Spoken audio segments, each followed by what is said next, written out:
WhatsApp guys, आज हम देखने वाले हैं सुधांशु त्रिवेदी सर की थक लाइफ, जिसमें उनकी डिबेट होगी सुप्रिया श्रीनेट के साथ। तो वीडियो भी काफी इंटरेस्टिंग, चैनल बने तो प्लीज सब्सक्राइब और वीडियो कर दे लाइक 1 2 3 गो। मेरे हिसाब से बहसबाजी बिल्कुल भी अच्छी बात नहीं है, लेकिन अगर आपकी एलिजिबिलिटी भी सिर्फ यही हो और आपकी पार्टी आपको पैसा भी सिर्फ इसी चीज का दे रही हो कि आप बहसबाजी अच्छी कर लेते हो या फिर बदतमीजी अच्छी कर लेते हो, तब आपको बहस करनी ही पड़ती है, डिबेट करनी ही पड़ती है। पर मेरे हिसाब से इस हाल में भी बहस में उन मुद्दों का जरूर ध्यान रखा जाना चाहिए जो कि आपके वीक पॉइंट्स हैं। ऐसे मामलों को, ऐसे मुद्दों को डिबेट में आने ही नहीं देना चाहिए। लेकिन हमारी गाली वाली बाई को इस बेसिक रूल का नहीं पता और वो सुधांशु त्रिवेदी जी से उस मुद्दे पर बहस कर बैठी जिससे वो सुधांशु जी छोड़ो किसी और से भी नहीं जीत सकती। क्योंकि 200 साल इन्होंने मुखबिरी का काम किया।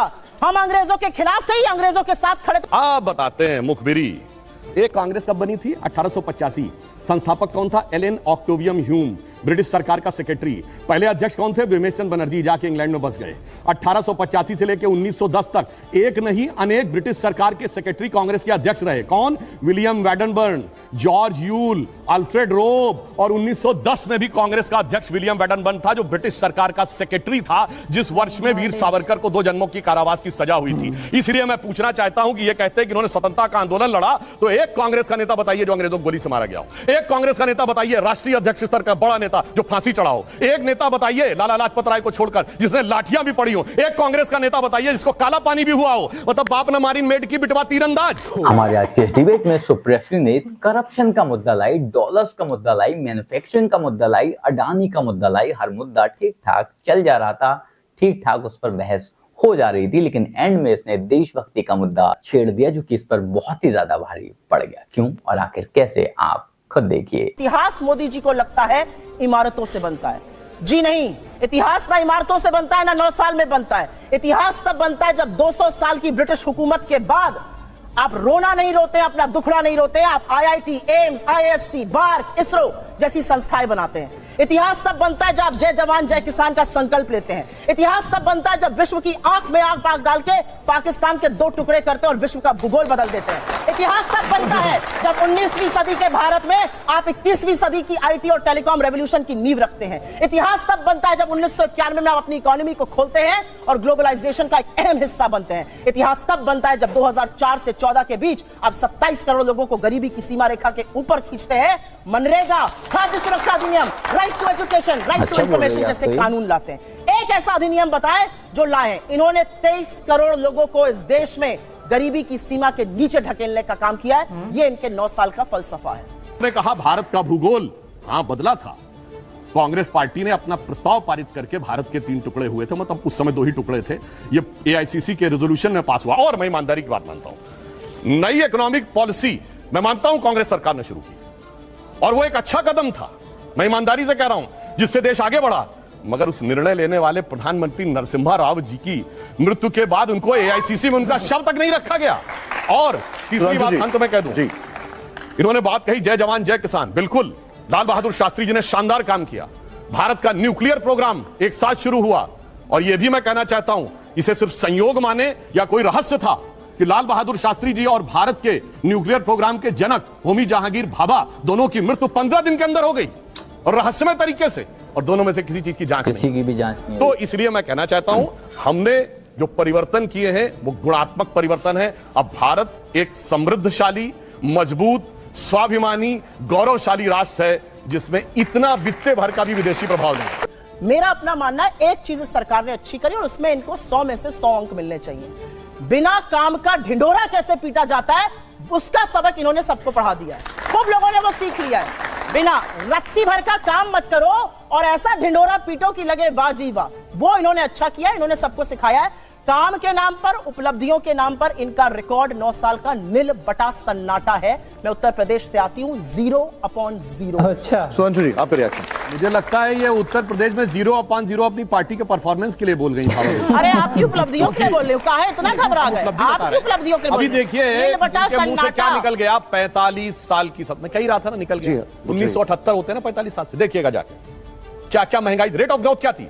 2%, 1.8%, महंगाई की दर 12%, 13%, बेरोजगारी प्रचंड। और सुनिए, देखिए अब हंसी वाली बात चाहते हैं, लेकिन आपको भी पता है झूठ बोल रहे हैं। अरे झूठ बोल रहे हैं। अरे भाई अपना मोबाइल खोलिए, खोलिए अभी अभी मैं कहता हूं, और देखिए 78 से लेके आज तक कितनी बार महंगाई की रेट रही है। और सुनिए इतना ही नहीं, इसमें 1978 में 1991 भी आता है जब सोना गिरवी रख दिया गया था, फॉरेन एक्सचेंज रिजर्व 1 बिलियन के नीचे आ गया था, देश आर्थिक बदहाली के कगार। देखिए कोई तरीका गलत है, मैं आपकी बात में कोई डिस्टर्ब नहीं करा था, रनिंग कमेंट कर रही हैं आप, बोलने दीजिए। जब 1991 में सोना गिरवी रखा गया, रुपए का अवमूल्यन हुआ, देश भिखमंगा होने के कगार में पहुंच गया था, फॉरेन एक्सचेंज रिजर्व 1 बिलियन के नीचे आ गया था, तब महंगाई कम थी, रोजगार ज्यादा सृजित हो रहे थे, और आज कम हो रहे हैं। अद्भुत व्हाट्सएप ज्ञान है। और मैं बताना चाहता हूं, वो 1 बिलियन से नीचे आया हुआ फॉरेन एक्सचेंज रिजर्व 100 बिलियन पहुंचा अटल जी की सरकार में, वो 500 बिलियन पहुंचा मोदी जी की सरकार में। इसमें किसी प्रकार की किंतु परंतु की गुंजाइश नहीं है। और मैं फिर कह रहा हूं, मैं पुनः कह रहा हूं, भाई अगर सबके हाथ में मोबाइल है, और हम जब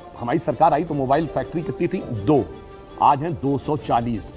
मगर कोई रोजगार थोड़ी सृजित हो रहा होगा। मैंने कहा आसमान से कोई जिन विन आके बना रहे हैं, उसमें कहीं कोई सृजित थोड़ी हो रहा है। इसीलिए इनसे ये जो कहने का प्रयास करते हैं, बिल्कुल अर्थव्यवस्था पे IMF का डाटा फर्जी है, वर्ल्ड बैंक का डाटा फर्जी है, जो IMF की चीफ कहे क्रिस्टीना जॉर्जिएवा वो भी फर्जी है, मगर एक में अद्वितीय ज्ञान से संपन्न जो आविर्भाव हुआ है राहुल गांधी जी, जो जाके संपूर्ण जगत को ज्ञान देते हैं भिन्न भिन्न स्थानों से बैठ के, उनका डाटा सही है। इसलिए मैं ये कहना चाहता हूं, ईमानदारी से स्वीकार करिए कि इस देश में इतना बड़ा बदलाव आया है कि आज से पहले मैं एक सिंपल सी बात करता हूं, बहुत रोजगार, हर गांव में बिजली थी, बहुत रोजगार बढ़ा है, हर गांव तक सड़क पहुंची थी, और दूसरा हर गांव पहुंच गई, ये भी कहता हूं, अगर बिजली आ गई, सबके सिर पर छत आ गई, इंडिया $5 ट्रिलियन की इकोनॉमी हो गया, किसानों की आय दुगनी हो गई। बताइए, ये सारे वादे किए थे ना आपने। 1 मिनट, इन्होंने बहुत बड़ी बड़ी बातें कही। अरे सुनिए तो, अरे भाई 1 मिनट पूरी बात करूं, आपने बीच में डिस्टर्ब कर दिया। 1 मिनट कंप्लीट करने फिर मैं आपके पास करूं। देखिए कितनी आवावेश में पूछने लगी, ये हो गया कि नहीं वो हो गया।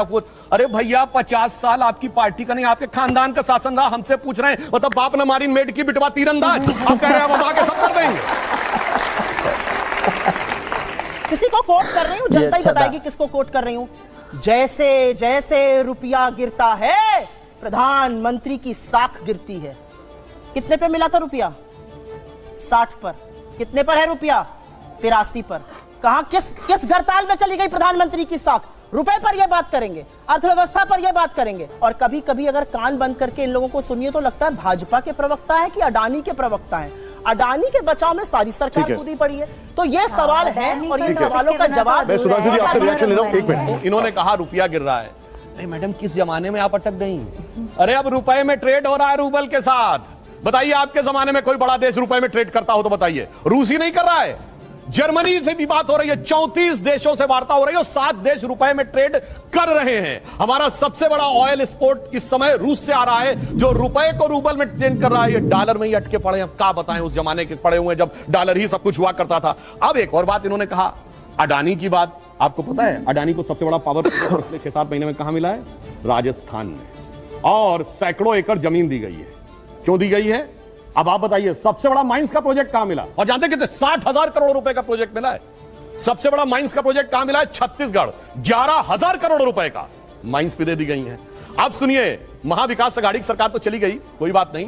पोर्ट का प्रोजेक्ट सबसे बड़ा कहां मिला है? केरल में, वो भी अडानी को दिया है। तो मैं पूछना चाहता हूं, अगर आपको लगता है कि सब कुछ गलत है, और अभी तो कोर्ट ने भी बोल दिया, सेबी ने भी बोल दिया कि क्या सही गलत है, और फिर भी आपको लगता है गलत है, तो अपने राज्य सरकार से कहिए हटाएं। क्यों अशोक गहलोत उनके बगल में बैठे हुए थे? उनके राज्य में क्यों? यही तो बात है, यहां आके चिल्लाना है और धीरे से इन्वेस्टमेंट अपने राज्य में लाना है। ये दोहरा चरित्र जो है, उसी कारण से सारी की सारी समस्या हो रही है। और एक और बात कह दूं, कांग्रेस को हमेशा परेशानी भारतीय कंपनियों से रही है। एक बार कभी बताएं किसी विदेशी कंपनी के खिलाफ इन्होंने कोई मोर्चा खोला हो? विदेशी कंपनी के डिफेंस में जब कांग्रेस की पहली सरकार गई देश से, तो कोका कोला को हमने बाहर किया था, जब जनता पार्टी सरकार। आप बताइए, ये याद करिए, यूनियन कार्बाइड, भोपाल गैस त्रासदी, उसके अब पूरी बात विदेशी कंपनी थी, उसका एंडरसन को जहाज में, फिर विदेशी कंपनी आई बोफोर्स, उसका बचाव किया, फिर विदेशी कंपनी आई हॉविट्जर, उसका बचाव किया, फिर विदेशी कंपनी आई अगस्ता वेस्टलैंड, उसका बचाव किया, फिर चाहे वो विदेशी बीबीसी हो या हिंडनबर्ग हो, हमेशा विदेशी के साथ खड़े। मुझे इसका जवाब चाहिए कि हर बार किसी विदेशी कंपनी के ही आप पक्ष में खड़े नजर आते हैं, ऐसा क्यों है? मैं सिर्फ एक बात पूछना चाहती हूँ, यहाँ पर आकर बड़ी बड़ी बातें करने से बेहतर है मैंने आपसे एक सवाल पूछा है, और 200 साल पे नहीं बोल पाएंगे, क्योंकि 200 साल तो इन्होंने मुखबिरी और माफीनामे लिखे, तो बोल ही नहीं सकते हैं। इसलिए आजादी को कम आंकते हैं, क्योंकि 200 साल इन्होंने मुखबिरी का काम किया। हम अंग्रेजों के खिलाफ थे, अंग्रेजों के साथ खड़े थे, तो 200 साल बोलने की ना इनकी औकात है ना हैसियत है, ये असलियत है। आप बताते हैं मुखबिरी। एक कांग्रेस कब बनी थी? 1885। संस्थापक कौन था? एलन ऑक्टेवियम ह्यूम, ब्रिटिश सरकार का सेक्रेटरी। पहले अध्यक्ष कौन थे? बिमलेश चंद्र बनर्जी, जाके इंग्लैंड में बस गए।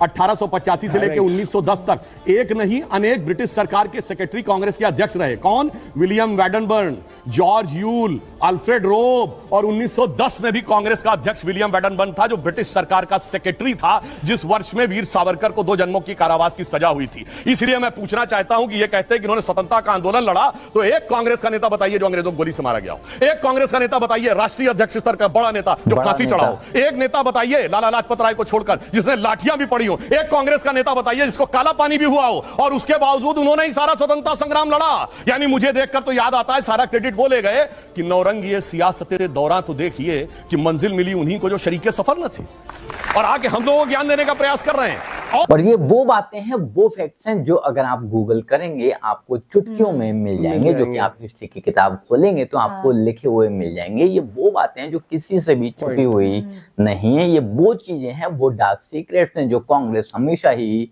छुपाए रखना चाहती है, जिसके बारे में ये ना बहुत ही मतलब रोजगार के ऊपर मैं बात करूंगा। बात ऐसे करते हैं, देखिएगा ना कि नहीं, आप ये छोटी सी चीज देखना, आप रोजगार की बात जो आप करते हो भाई, आज बहुत अपॉर्चुनिटीज है। पहले क्या होता था कि अगर कोई एजुकेटेड नहीं है, जिसने अगर अच्छे लेवल की पढ़ाई भी नहीं करी है, किसी के हालात नहीं होते भैया, किसी की कोई मजबूरी होती है, फिर भी बहुत ऑप्शंस है। एग्जांपल ऑनलाइन डिलीवरीज की आप देख लो, मिंत्रा से लेकर, अमेजोन से लेकर भैया, फ्लिपकार्ट से लेकर आप ब्लिंकिट, जेप्टो देख लो, पोर्टर देख लो, आप इतने डिलीवरी के ऑप्शंस भी आ गए। लोग अगर मान लो कि बिल्कुल ही बंदा नहीं कर पा रहा कोई जॉब भी, अगर मतलब कि या उसको नहीं, तो ये कोई छोटी जॉब नहीं है पहली बात। तो अच्छा खासा लोग कमा रहे हैं इसमें भी। जैसे हमने किसी के पास बाइक नहीं है, किसी के पास कुछ नहीं है, तो एक चीज देखा है जोमेटो पे कैसे कैसे लोग भी मैंने देखा है कि लोग साइकिल तक यूज करके, वही वाली बात आती है कि जब आपकी नियत होती है तो रोजगार के ऑप्शंस बढ़े ही हैं, कम नहीं हुए हैं, ये चीज समझनी पड़ेगी। और अगर हम बात करें डॉलर की, रुपीस की, तो भाई देखो वो महंगाई की, इन्फ्लेशन के हिसाब से चलेगा, लेकिन इन्फ्लेशन इतनी हुई नहीं है जितनी की बात होती है। मिलता है आप लोगों से वीडियो के साथ, अपने पॉइंट भी शेयर करना भूलें। Bye bye, take care.